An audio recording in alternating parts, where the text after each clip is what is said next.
There's a lot of people who may or may not know they're in big financial trouble. And my concern is today there's a lot of people, maybe they're not rich, but they're going to go broke. But let me give you my background on this whole thing about why we're in this crisis. 1974, I was just getting out of the Marine Corps. I was stationed in Hawaii at Kaneohe Bay Marine Corps Air Station, and I was looking for a job.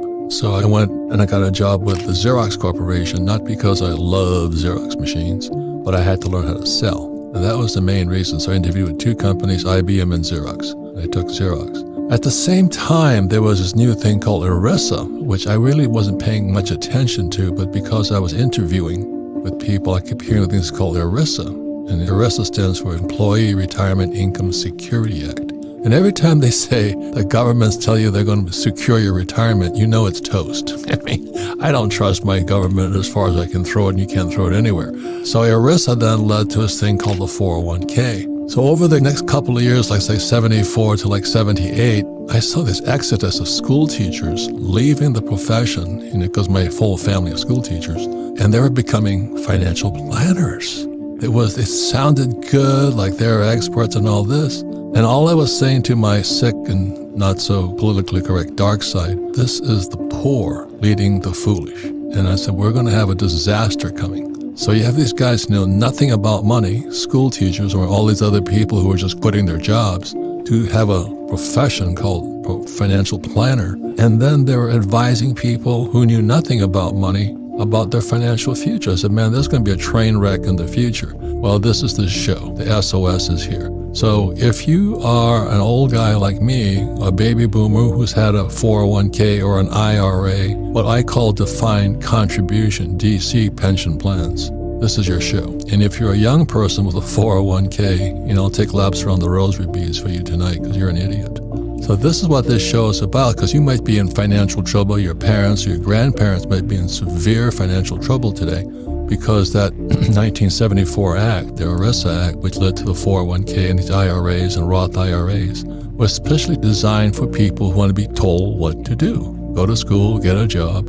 Dave Ramsey's a friend of mine, and he says live debt-free. And truthfully, most people should do that, but I would never do that. Debt is money. So I come from the other side of the coin. It's all coins of three sides, heads, tails, and the edge. So on the other side of the coin is Dave Ramsey saying live debt-free, and most people should because they don't know how to handle debt. On the other side of the coin is I went to school to learn how to handle debt, how to raise capital using other people's money. And when you've lost somebody's money, it's pretty frightening. And so that's why I don't do this stuff, because that's the problem. You got conditioned to be led by foolish people who tell you what to do with your money. And I meet so many young people, I got a great job. It's got a 401k. I drop to my knees and take laps around the rosary beads. I said, this person's in severe trouble down the road. So with that, as you know, the markets are crashing. Our debt to GDP ratios are now like 125%. It's never been this high. We're the biggest debtor nation in the world, and people are in trouble. I don't really know what's going to happen, but something has to give. You just cannot keep printing money to solve financial problems. But if you awaken your financial genius, greed is good. I mean, getting rich is fun. It's the most fun game I play. And the reason I like it is because markets go up and markets go down. It's like life. And it's just real life. But most people, so awaken your financial genius and take control of your financial future. So that's what happened for me, was that when having a rich dad and a poor dad, I saw my poor dad, a PhD from Stanford and Chicago and University in Northwestern. He was just so content to have a PhD and a job and a government pension. Government pension is kind of a defined benefit plan where you guaranteed a paycheck for life. That's defined benefit. And that's why so many people are government employees, which is why our government's going broke. And all these people who get a government job for the defined benefit pension plan. We all know that. We know you're cowards. And, you just want to be told what to do and have somebody take care of you, give you a bottle of milk, which is no baby formula in it, unfortunately, but you're sucking on the nipple of the government, and the government's broke. That's a defined benefit pension plan. And then in 1974, they shuffled off to Buffalo all the baby boomers into defined contribution, which meant you had to contribute to it. And if it was there when you retired, good luck. You were lucky. But if it's not there, and that's what we're saying with this SOS show, it might not be there. Our education system is so corrupt, broken, and woke right now. But most academics have this point of view. I'm not interested in money. You know, there's a self-righteous, stupid, underlying attitude, because I grew up with them. I'm not interested in money. I'm just going to do a good job for the kids because my whole life is dedicated to the kids. Well, why don't you educate them about money? Well, because I'm not interested in money. And there's this underlying mantra I've heard in so many people who are government employees. I'm just not interested in money. It's the biggest bunch of crap I've ever heard, because they're the first guys that fight when you take their paycheck away, and they'll sell their soul for their paycheck. But given the state of the economy, the stock market, and our brilliant leadership under Biden and Kamala, the border Harris czar, a war in Ukraine and inflation going through the roof, and Elon Musk laying off 10% of his workforce, we're talking about what you can do now given the state of the economy. And if you're praying for your retirement, they'll say you're 65, you might be in serious trouble. I think in the baby boom generation, they're out of time. There's a very big difference because time is a big factor in this whole thing. So it's good. The crypto guys are learning it early. But the problem with our generation, my generation, was we came of age around, let's say, 1970. Nixon took the dollar off the gold standard, and all we knew was a boom economy. Even right after 2008, they just printed more money and it kept booming. But that's why I said our debt to GDP is now 125%. It means for every dollar we bring in, we're spending, we can't cover it. Our tax dollars can't cover it. So they keep borrowing more money. Not really borrowing more money, but kind of propping the market up. Yeah. And now we're at the end of the line. But after you kind of realize what was going on in the stock market, all markets boom and all markets bust. But this could be the biggest bust in world history. It's a global bust. We might have a global depression again. You know, I grew up in a family of government employees, and their whole thing is this self-righteous attitude is, I'm not interested in money. I just want to do a good job for the community. Biggest lie I ever heard. You try to take their paycheck away, they fight like dogs. They'll bite you in the hand. You know, I mean, it's the biggest lie. And so many people will sell their soul now.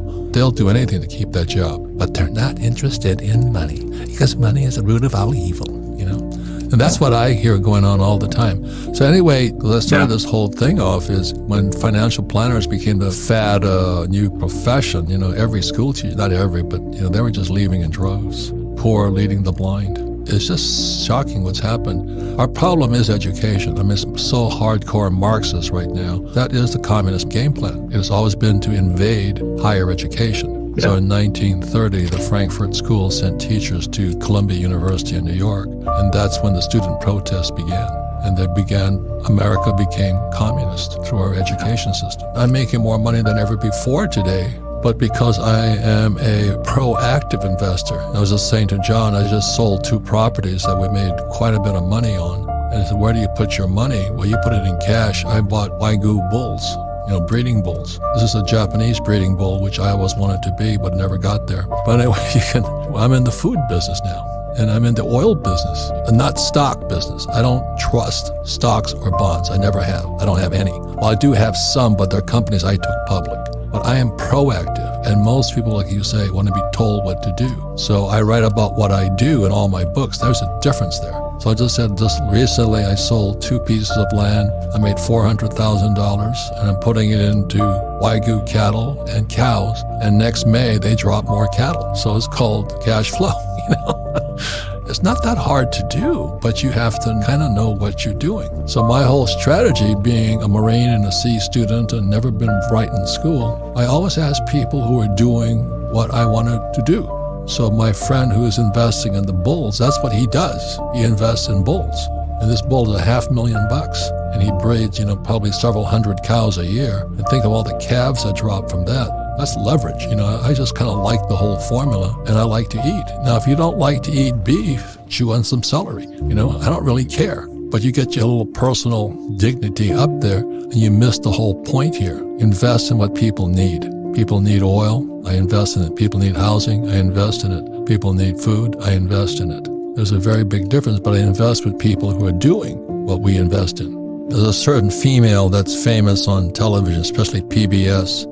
Jesus, cut up your credit cards and live below your means and diversify. I call it diversification, de-worsify.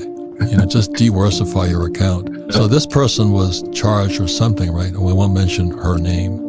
I think it was a debit card fraud, amongst other things. I sit there and watch all this horror show going in front of us. And then so many people are being trained because they go to school. tell me what to do. It's why 78% of people, working adults, these aren't homeless people, are living paycheck to paycheck. That's why. Tell me what to do. So let me give you an example. Dave Ramsey is a friend of mine. His advice is solid.